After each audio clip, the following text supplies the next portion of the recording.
అందరికీ శుభోదయం. అదేవిధంగా అందరికీ గణతంత్ర దినోత్సవ శుభాకాంక్షలు. Happy republic day. మనము ఈరోజు దీన్ని అసలు ఎందుకు జరుపుకుంటున్నాం? దీని యొక్క ప్రాముఖ్యత ఏంది? ఇది మనకు ఎంతవరకు అవసరం అనేది తెలుసుకోవాలి ముందు. ఇది మనకు ఏం చెప్పాలనుకుంటున్నంటే చాలామందికి అసలు స్వాతంత్ర దినోత్సవం, గణతంత్ర దినోత్సవం ఈ రెండిటికి తేడా తెలుసా? తెలవదా? అనేది నాకు ఇప్పటికి కూడా అర్థమైతలేదు. ఎందుకంటే దేనికి సంబంధించినది దానికి ప్రత్యేకత ఉంటది దానికి.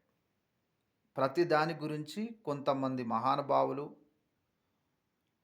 ఎంతో కృషి చేసి, ఎంతో పోరాడి, వాళ్ళ ప్రాణాలను కూడా అర్పించి మనకు స్వాతంత్రం తీసుకొస్తేనేమి, మనకు గణతంత్రం తీసుకొస్తేనేమి, దీనికి చరిత్ర అనేది ఉంటది. ఈ రెండిటికి డిఫరెంటు ఇప్పటికి గూడా కొందరికి తెలవది అని నేను అనుకుంటున్నా. ఎందుకనుకుంటున్నా అంటే, ఇప్పుడు ప్రస్తుతం మనం ఈ రోజు గురించి మాట్లాడుకుందాం.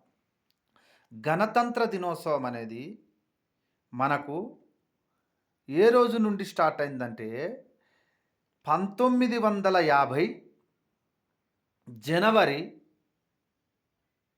26వ తారీఖు నాడు మనము స్వాతంత్రం వచ్చిన తర్వాత 3 సంవత్సరాలకి మనము రాజ్యాంగాన్ని రాసుకొని, మన పరిపాలన విధానాన్ని ఎలా ఉండాలి, ఎట్లా, ఏం కథ అనేది మనము నిర్ధారించుకొని, మనము ఎన్నుకునేటువంటి మన ప్రతినిధులు గానీ, గల్లీ నుండి ఢిల్లీ వరకు అందరూ కూడా ప్రజాస్వామ్యంలో ఏకమయ్యి, మన పరిపాలన విధానాన్ని ఏ విధంగా మనము కొనసాగించుకోవాలే, ఆ! అదేవిధంగా మన దేశంలో పుట్టినటువంటి ఆ! ప్రతి ఒక్కరికి ఎటువంటి హక్కులు, ఎటువంటి స్వేచ్ఛలు, ఆ! ఎటువంటి భద్రతా విధానం ఉండాలి అని మనకు మన గొప్ప మహానీయుడు అంబేద్కర్ గారు రాజ్యాంగాన్ని రాసి, ఈ రాజ్యాంగంలో ఇవన్నీ పొందుపరిచి, ఇగో ఈ విధంగా మన భారతదేశాన్ని ముందుకు తీసుకెళ్ళాలి అనే విధంగా మనకు ముందుకొచ్చిందే గణతంత్ర దినోత్సవం కదా! స్వాతంత్ర దినోత్సవం అంటే స్వాతంత్రము అనేది స్వేచ్ఛ. మనము అది బ్రిటిష్ వాళ్ళు గావచ్చు, మన భారతీయులే గావచ్చు, మన పక్క వాళ్ళు గావచ్చు, మన ముందటోళ్ళు గావచ్చు, ఎవ్వడైనా వాళ్ళ కింద మనము బానిసలుగా మనకసలు ఎటువంటి హక్కులు, విలువలు ఒక ఒక ఎటువంటిది లేని సమాజంలో మనము నివసించినప్పుడు మనకంటూ ఒక స్వేచ్ఛను కోరుకోవడానికి, మనకంటూ భద్రతను కోరుకోవడానికి మనము తెచ్చుకున్నది స్వాతంత్రం. స్వాతంత్రం ఎప్పుడొచ్చింది? ఆగస్టు 15, 1947. అవునా? గణతంత్రం ఎప్పుడొచ్చింది? జనవరి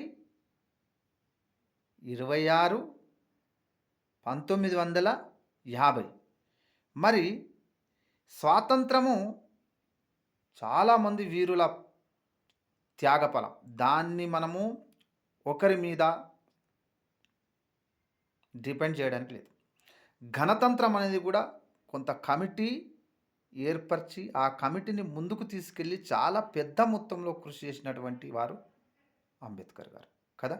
మరి ఇక్కడ గణతంత్ర దినోత్సవం రోజు ఈరోజు నేను స్టేటస్ చూసినప్పుడు నాకు అందరూ గాంధీజీ కలలు గన్న స్వాతంత్రం అని ఓ పాట ఎప్పటికి పెట్టుకుంటారు. ఆ గాంధీజీ ఫోటోలు వత్తంటాయి. వీళ్ళందరూ వత్తంటాయి. అసలు మనకు స్వాతంత్రం ఎప్పుడొచ్చింది? 1947. గణతంత్రం ఎప్పుడొచ్చింది? 1950. మరి గాంధీజీ ఎప్పుడు చనిపోయిండు అసలు? చెప్పు. హ్మ్. జనవరి 30, 1948లో చచ్చిపోయిండు. స్వాతంత్రం వచ్చినాక ఒక సంవత్సరానికి చచ్చిపోయిండు. అది చచ్చిపోయినాక 2 సంవత్సరాలకు మనం గణతంత్రం రాసుకున్నాం. వానికి వీనికేమైనా సంబంధం ఉన్నదా? ఇది తెలవాలే మీకు. లేకుంటే తెలవనోళ్ళకి మనం చెప్పాలి. గిట్లా ఉత్తగానే గొర్రెలు లెక్క బతుకుతే ఎట్లా మనం? అట్లా గాదుగా. అట్లా బతకదుగా. చరిత్ర తెలుసుకోవాలిగా. కనీసం దేని గురించి ఏం చేసుకుంటున్నాం అనేది కూడా మనకు తెలిసుండాలిగా. తెలవకుంటే చెప్పండి. కానీ ఎవడో అందులోనే పోతాండని జెప్పేసి ఆ అందులోనే మనం గూడా బురదలనే నడవద్దు. మరి ఇట్లా బురదున్నప్పుడు ఆడో బండేసుకోవాలి. లేకుంటే దీనికి సంబంధించిన ఒక దారి ఏర్పరచుకోవాలి. ఆ పద్ధతిలో మనం వెళ్ళిపోవాలి. వాడు ఇట్లనే పోతాండు. నేను గూడా ఇట్లనే పోతా. గొర్రె బోయి బాయిల పడితే ఇంకో గొర్రె బోయి బాయిల పడ్డట్టు. ఈ సమాజం మారాలి. ఈ వ్యవహారం మారాలి. అందరికీ జై హింద్. జై భారత్.